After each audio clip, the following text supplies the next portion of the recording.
So hey guys, welcome to my channel MCS Vlog. तो আজি মানে গুৱাহাটী কমাৰ্চ কলেজত আহিছিলোঁ, এক্সাম আছিল ৱেলফেয়াৰত, family welfare, health and family ৱেলফেয়াৰৰ এক্সাম আছিল। তো এতিয়া আছোঁ চানমাৰী ফ্লাইঅভাৰ ব্ৰিজত। তো ভিউটো চাই আছে, পিছপিনে ইফালে কমাৰ্চ কলেজ হয় আৰু ইফালে চাইছে সন্মুখত গুৱাহাটী কমাৰ্চ কলেজ আৰু ৰোডৰ ভিউ চাওক।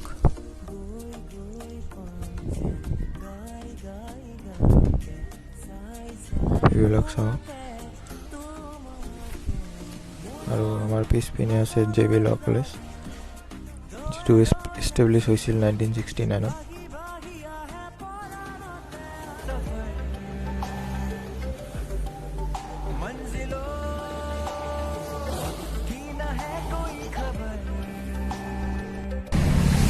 तो मोर লগত আছে মোৰ ভাই, নাম কে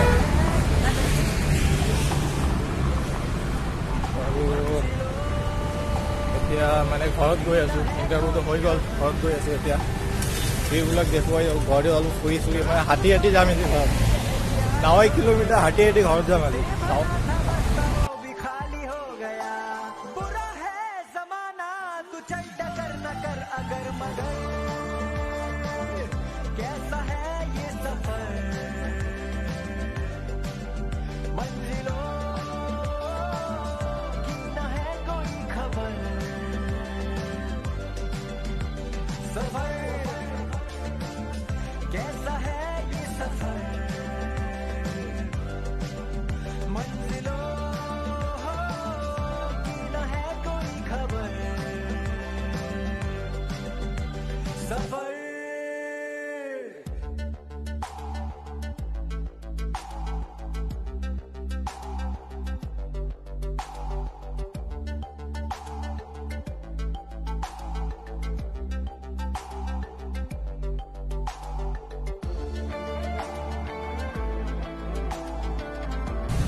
মানে ভাইটিক কৈ আছোঁ গ্ৰন্থমেলাত যাওঁ, এই নাযায় বোলে, ব'ল নাযাওঁ।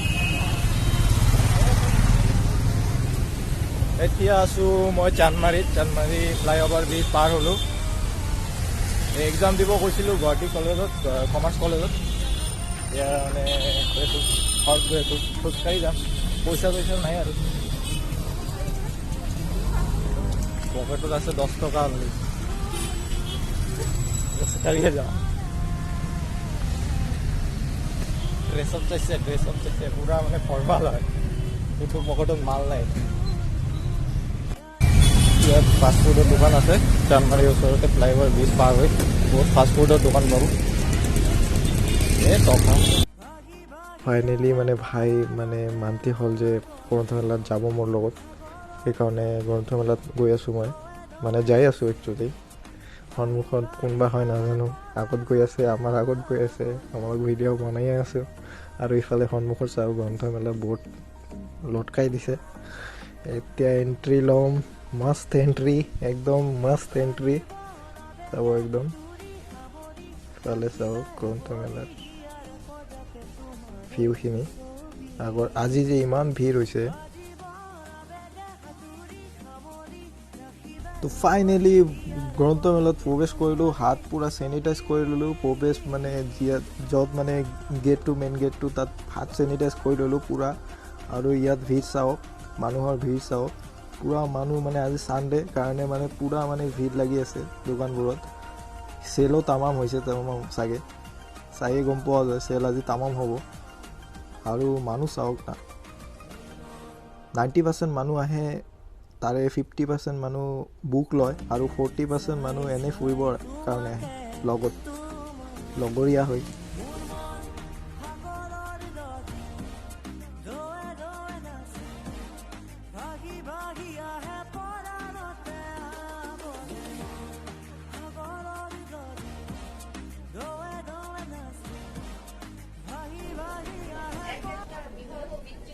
ইয়াত মানে বেংগলী কবিতা পঢ়ি আছে, শুনক কি ধুনীয়াভাৱে পঢ়ি আছে।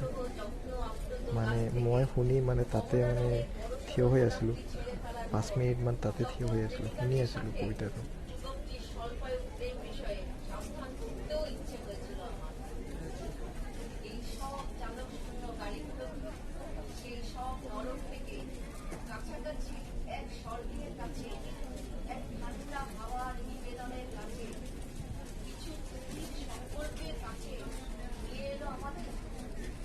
দাদা মানে ইয়াত বাংলাদেশের বই বুক পাওয়া যায় নাকি? সব ইয়াত মানে বাংলাদেশের রাইটারের বুকবিলাক পাব।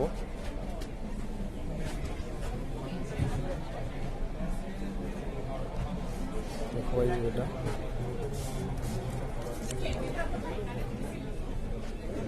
বিশ্বনী দৰ্শন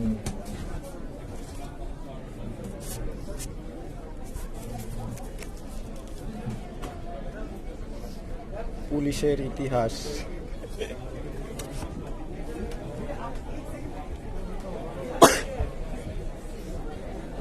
সব বাংলাদেশেৰ বই, ৰাইটাৰেৰ বই।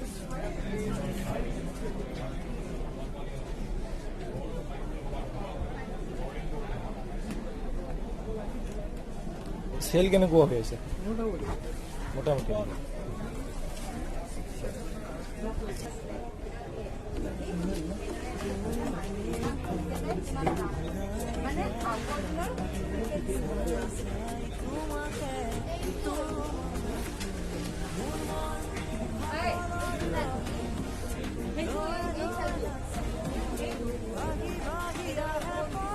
সময় মানে আগৰ খেলবোৰ যিবিলাক সৰু কালতে খেলিছিলোঁ, এতিয়া মানে ল'ৰা ছোৱালীবোৰ এইবোৰ খেল নেখেলে, ঘৰত মোবাইল দি মানে পাবজিত ব্যস্ত চবে।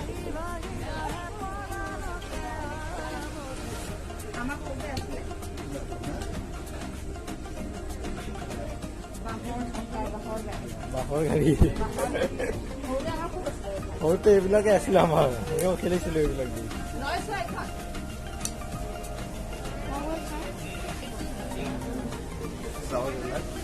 চব আগৰ খেলবোৰ ইয়াত দাঙি ধৰিছে। ইয়াত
গৈ গৈ তোমাকে বৈ বৈ যাবগে, গৈ গৈ কাষতে কাষতে গৈ গৈ পাম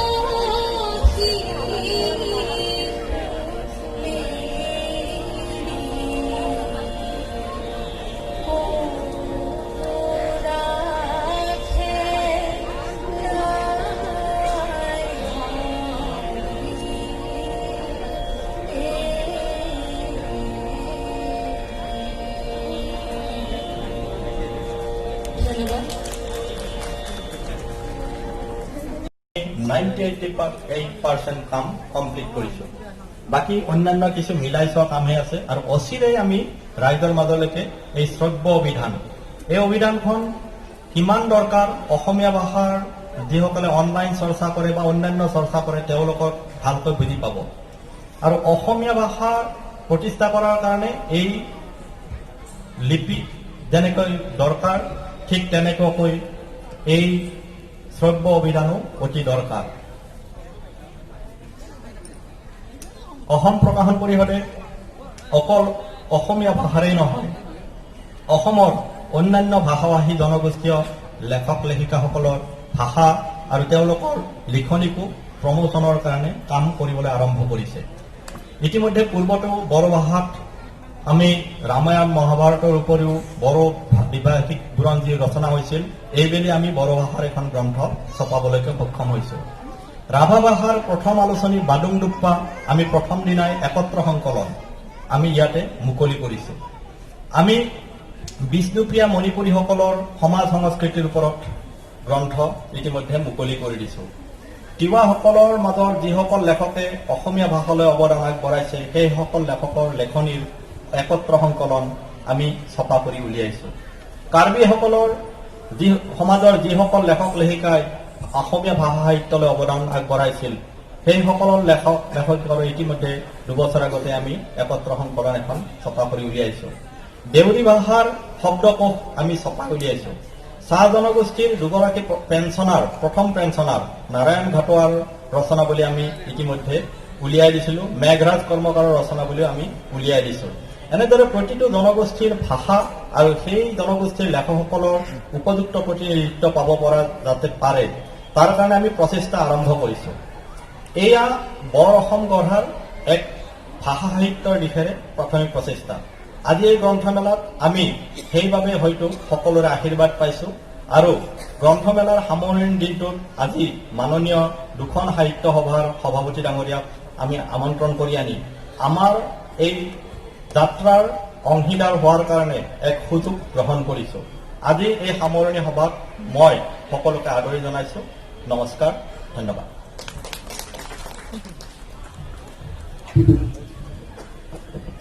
প্ৰমোদ কলিতাদেৱক ধন্যবাদ জনাইছোঁ। তেখেতে অসম প্ৰকাশন পৰিষদৰ শেহতীয়া যিখিনি কাৰ্যক্ৰমণিকা, যি ধৰণৰ পদক্ষেপ লৈ আছে সেই সম্পৰ্কে তেখেতে আপোনালোকক অৱগত কৰিলে। এইবাৰ আজিৰ অনুষ্ঠানৰ বিশিষ্ট অতিথি অসম সাহিত্য সভাৰ মাননীয় সভাপতি ডক্টৰ কুলধৰ শইকীয়াদেৱক ভাষণ প্ৰদান কৰিবলৈ আমি আমন্ত্ৰণ জনাইছোঁ।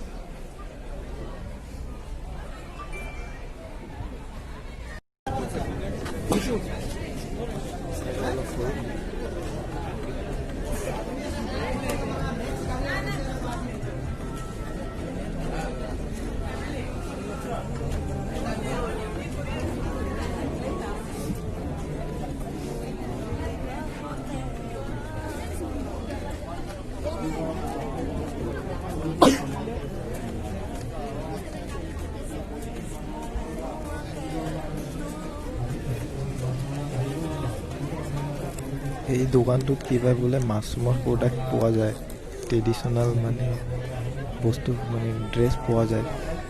সুধি লওঁ কি কি পোৱা যায় ইয়াত। সুধিম নে নাই সুধি লওঁ নেকি, সুধিম নেকি, সুধি লওঁ এই অলপ চাইডে নাখাওঁ মাছৰুমৰ ৰাস্তাটো। কি পোৱা যায় মেম? কি পোৱা যায়? আমাৰ ইয়াতে আপুনি মাছৰুমৰ প্ৰডাক্ট গোটেইখিনিয়ে পাব। ফ্ৰেছ, ড্ৰাই মাছৰুমৰ এটা পাউডাৰো বনাইছোঁ। মাছৰুমৰ চিডছ হয়, এইখিনি পিকলছ হয় আৰু লগতে আমাৰ গ্ৰীণ টি পাব। তাৰপিছত আমাৰ হেণ্ডিক্ৰাফ্টৰ মানে হেণ্ডলুমৰ ট্ৰেইনিং দিয়া হয় আৰু অসমীয়া ট্ৰেডিশ্যনেল যিখিনি মানে মেখেলা চাদৰ মানে আৰণাই গোটেইখিনি পাব। চব ঘৰৰ বনা না? হয়, ঘৰৰ নহয়, হেণ্ডলুমৰ হয় আপোনাৰ।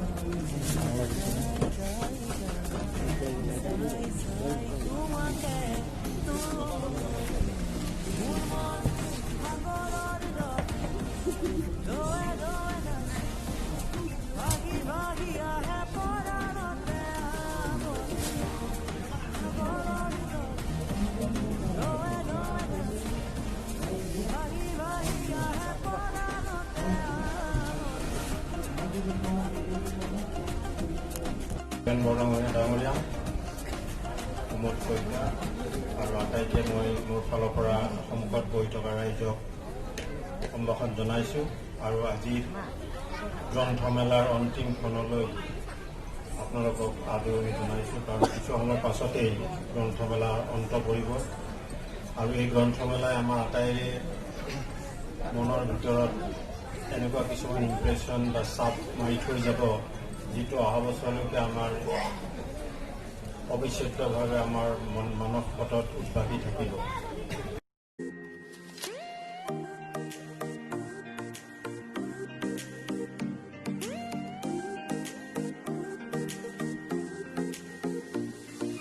ৰৈ ৰৈ তোমাকে বৈ বৈ যাবগে, কৈ কৈ কাষতে কাষতে গৈ গৈ পুৰা ফুৰিলোঁ, দেখুৱাই দিলোঁ আপোনালোকক যিবোৰ আছিল চব এভৰিথিং, চব ফেচিলিটি আছে, চব বুক পোৱা যায় ইয়াত, চব ধৰণৰ।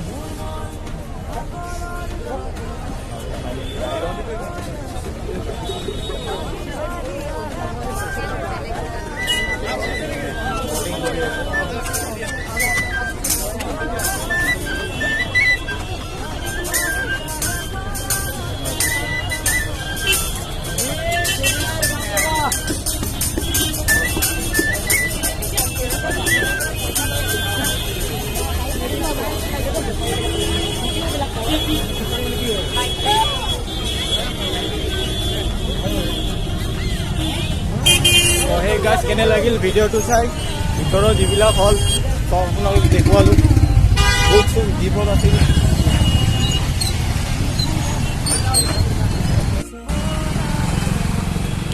তো সেই গাছ মানে কেনেকুৱা লাগিল ভিডিঅ'টো, যদি ভাল লাগিছে please like share and subscribe কৰি দিব মোৰ চেনেলটো।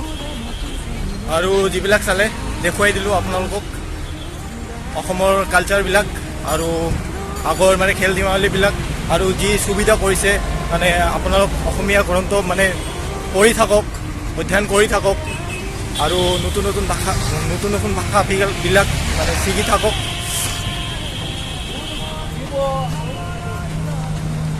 বহুতে মানে এতিয়া কি হয় CBSE কোৰ্চ লয়, পূৰা মানে ফাৰ্ষ্ট টাইমৰ পৰা সৰুৰ পৰা কি ইংলিছ মিডিয়ামত চলি যায়।